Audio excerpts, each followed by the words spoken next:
Olá, vamos a mais um vídeo de análise de casos repetitivos.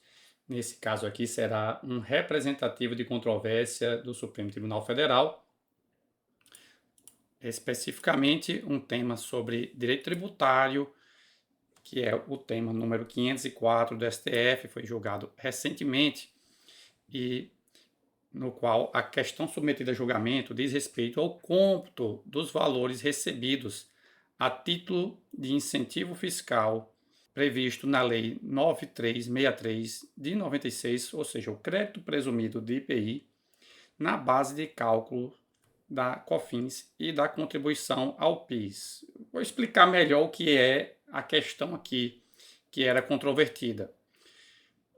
Como é que funciona, primeiramente, o crédito presumido do IPI? A empresa que é exportadora de produtos, ela precisa adquirir insumos, né, embalagens, a própria matéria-prima. E nessa aquisição, se ela se submete a um regime cumulativo de tributação, naturalmente, nas etapas anteriores, até ela adquirir esse insumo, houve recolhimento de contribuições ao PIS e COFINS.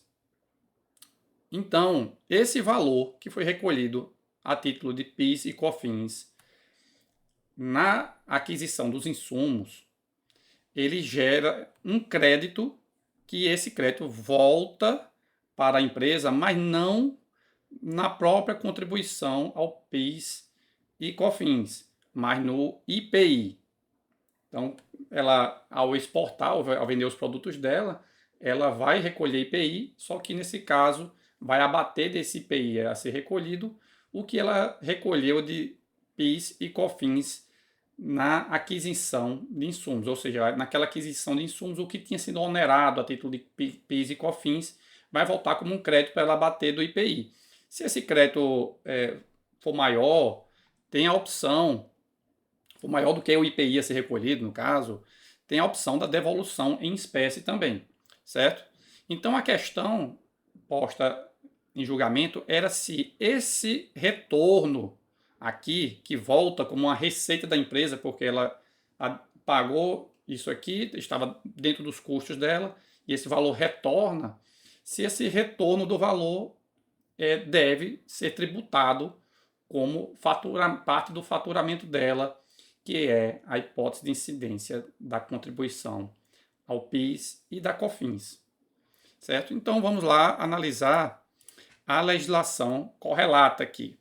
Temos entre as normas de análise o artigo 149, parágrafo 2º, inciso 1 da Constituição, que, aliás, o parágrafo 149 no caput traz a hipótese, a previsão das hipóteses de incidência, né, das contribuições sociais, prevendo ser competência da União. E no parágrafo 2º, inciso 1, vai trazer a imunidade sobre as receitas decorrentes de exportação. Nessa matéria aqui é sempre importante estar atento às palavras mesmo. Aqui, no caso, sobre a imunidade, é sobre as receitas. Como a gente vai ver mais na frente, o STF já decidiu, por exemplo, pela não aplicação dessa imunidade à contribuição social sobre o lucro líquido, ou seja, a CLLL, porque aí é um tributo sobre o lucro, não é sobre a receita. Mas, enfim, temos aqui a imunidade tributária, que está em questão. Temos aqui também uma questão da previsão constitucional da tributação do PIS e da COFINS, que vem no artigo 195, inciso 1, a linha B, que fala sobre a possibilidade de tributar a empresa sobre a receita e o faturamento. Tributar, no caso aqui, via contribuição social. E no parágrafo 4º, dispõe que, se a fonte de custeio não está prevista na Constituição, ela deverá ser submetida, essa norma, à reserva de lei complementar. Então, o STF já até enfrentou em várias oportunidades essa questão e declarou a inconstitucionalidade das normas anteriores à emenda constitucional 20, porque foi apenas na emenda constitucional 20 que foi incluída essa expressão receita aqui, na linha B, quando a tributação via lei ordinária, portanto, anterior à emenda constitucional 20, incluiu tributação sobre a receita, extrapolando o conceito de faturamento, que aí, faturamento sim, tinha previsão já na redação originária da Constituição. Então temos aqui esse artigo 195 da Constituição também em análise, e as normas infraconstitucionais, que são a Lei 9718 de 1998, que fala sobre as contribuições para o PIS e a COFINS e prevê a tributação sobre o faturamento, e também a Lei 9363 de 96, que é a que prevê o benefício do crédito presumido no IPI, certo? Eu já mencionei como funciona esse processo aqui. Então, a discussão começou no voto do ministro Barroso, relator do julgado, pela análise sobre a extensão da imunidade. E ele explica que, segundo ele considera, as contribuições elas incidem ao longo da cadeia produtiva, ou seja, a imunidade sobre as receitas decorrentes de exportação, ela se aplica apenas à própria exportação, não se aplica às etapas anteriores da cadeia produtiva. E aí ele até cita precedentes do STF, aquele que eu já mencionei, que é o tema 8, que diz que a imunidade não alcança a CSLL, e também um precedente do tema 475, que diz que a imunidade de ICMS em operações de exportação não alcança as operações anteriores.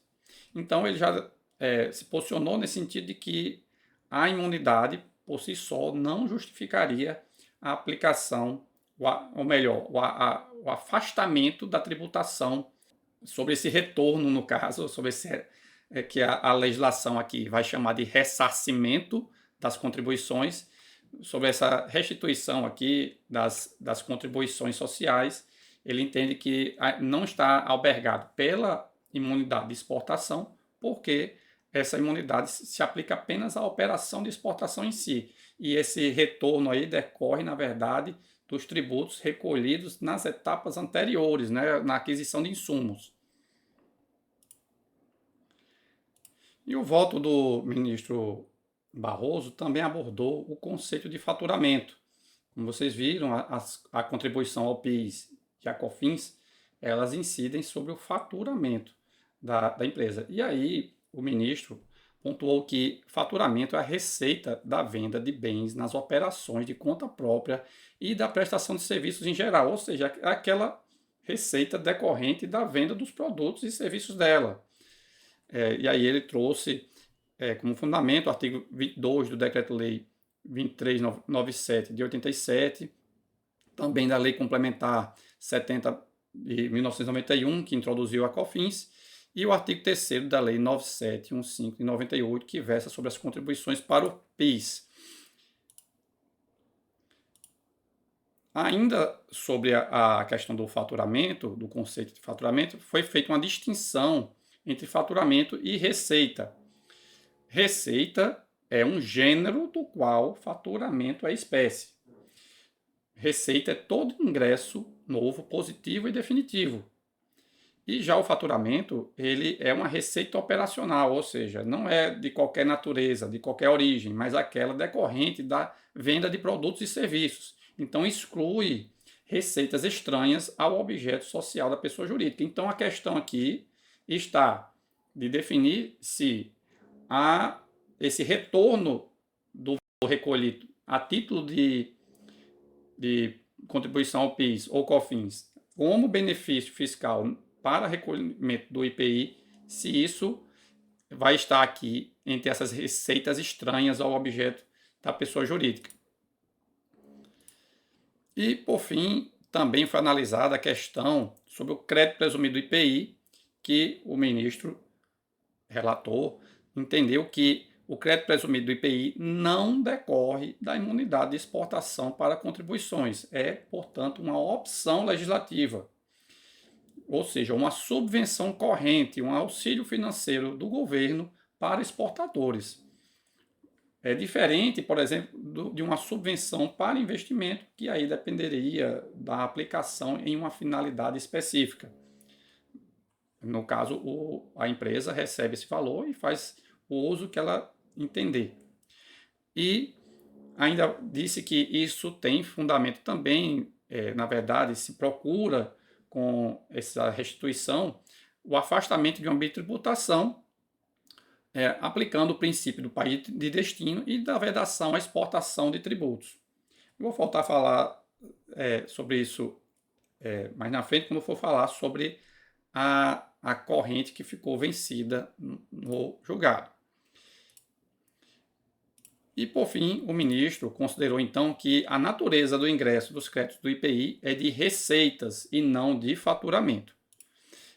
Portanto, decorrem de uma subvenção e não do produto das vendas diretamente. Então, ele concluiu que não deve incidir a contribuição ao PIS e a COFINS, porque essa contribuição incide apenas sobre o faturamento e, nesse caso, esse valor que retorna como crédito presumido de IPI é uma receita e não faturamento, certo? Mas aí vem uma outra divergência na fixação da tese do ministro, a partir do voto do ministro Edson Fachin, porque ele também dava provimento ao recurso para reconhecer a não tributação, a não incidência da contribuição ao PIS e da COFINS sobre esses valores, mas o fundamento era distinto, porque ele entendia que era caso, sim, de aplicação da imunidade tributária das receitas sobre exportação. Ele fez uma interpretação mais ampla de como está montado hoje o ordenamento jurídico da tributação sobre operações de exportação, dizendo que há os acordos internacionais, como o GATT e o Acordo sobre Subsídios e Medidas Compensatórias, que já trazem os princípios do país de destino e vedação à exportação de tributos. E o que é que esses princípios dizem? Que para permitir uma competição mais igualitária entre países e evitar medidas que sejam anticompetitivas, deve-se evitar exportar tributos, ou seja, o tributo deve incidir apenas ou no país de destino ou no país de origem. Então, se o país está exportando um produto, é natural que ele isente essa tributação para que o produto de sua origem seja mais competitivo no país importador, que aí ele fará a tributação lá na importação. Se houver a tributação tanto na saída quanto na entrada do produto, ele vai encarecer muito e vai perder competitividade. Então, o ministro Fachin entendeu que essa imunidade de exportação deve ser interpretada à luz dessa realidade, dessas normas que existem, e para dar, portanto, uma interpretação mais ampla à imunidade. Então, ele diz que a imunidade se aplica às receitas da exportação, seja de forma direta ou indireta, ou seja, receitas da exportação e receitas decorrentes da exportação. Então, ele propôs uma tese diferente, usando a imunidade como fundamento. O que acontece é que, se prevalecesse essa tese, e nessa tese aí o ministro Edson Fachin foi acompanhado por Dias Toffoli, Carmen Lúcia e André Mendonça, teria um alcance bem maior o julgado, porque vai se aplicar a todas as hipóteses dessa imunidade tributária, porque aí já poderia já começar a aventar se essa não incidência vai se aplicar a outros tributos também que incidem em etapas anteriores à exportação, ou seja, outras contribuições ou a qualquer contribuição social que incida antes da exportação. Então, a tese do ministro Barroso, que foi a que prevaleceu, acabou sendo mais restrita e ficando mais aplicável mesmo à contribuição do PIS e da COFINS. A tese restou fixada, então, nos seguintes termos: os créditos presumidos de IPI, instituídos pela Lei 9363 de 1996, não integram a base de cálculo das contribuições para o PIS e da COFINS sob sistemática de apuração cumulativa, pois não se amoldam ao conceito constitucional de faturamento.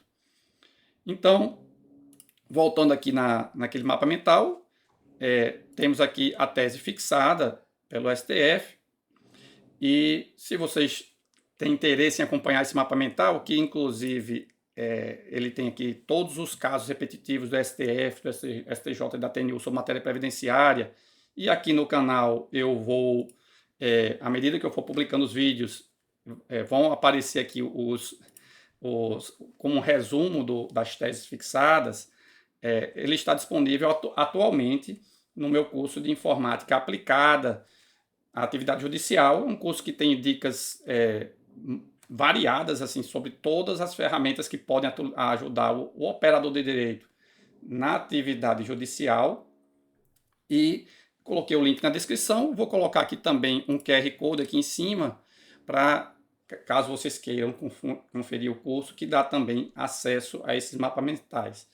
No futuro, talvez eu venha oferecer esses mapas por outra via, e aí ele provavelmente vai deixar de ser oferecido para as turmas futuras do curso. Hoje, quem adquirir o curso vai ter também acesso a esse material, tá certo? Então, se vocês gostaram desse conteúdo, considerem se inscrever no canal e curtir o vídeo. Muito obrigado e até a próxima.